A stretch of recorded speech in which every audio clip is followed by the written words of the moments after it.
Hey, Melissa, and you're right, that's just the latest. Reports of a criminal probe from the Department of Justice. Now, the New York Times first blew the lid off of Uber's so-called gray ball practice back in March. This is the tool Uber has used to evade regulators and law enforcement officials.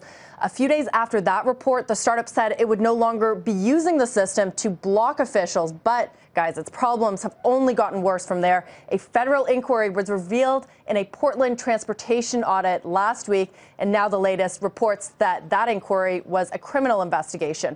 We reached out to the DOJ, and they declined to comment. But, guys, with so many crises piling up, I guess the question really is, how big a deal is this given everything else going on? Well, the short answer is that we don't know yet. Charges may not necessarily be filed in this investigation.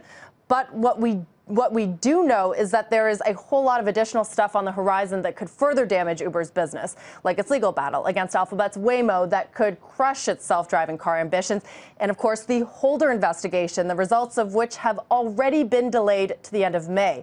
Now, a DOJ criminal investigation, guys, would certainly be the cherry on top of a very, very ugly year for Uber, which seems to be getting uglier by the day, by the week.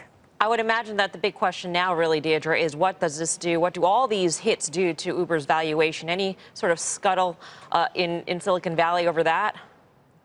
That's a good question. And there was an information report that came out within the last few weeks that quoted some sources as saying that as much as $10 billion could have been knocked off the valuation of Uber, which is officially almost $70 billion, making it the most valuable startup in the entire world.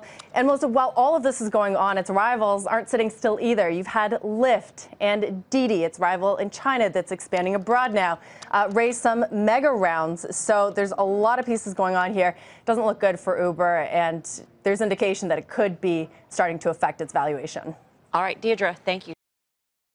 Hey there, thanks for checking out CNBC on YouTube. Be sure to subscribe to stay up to date on all of the day's biggest stories. You can also click on any of the videos around me to watch the latest from CNBC. Thanks for watching.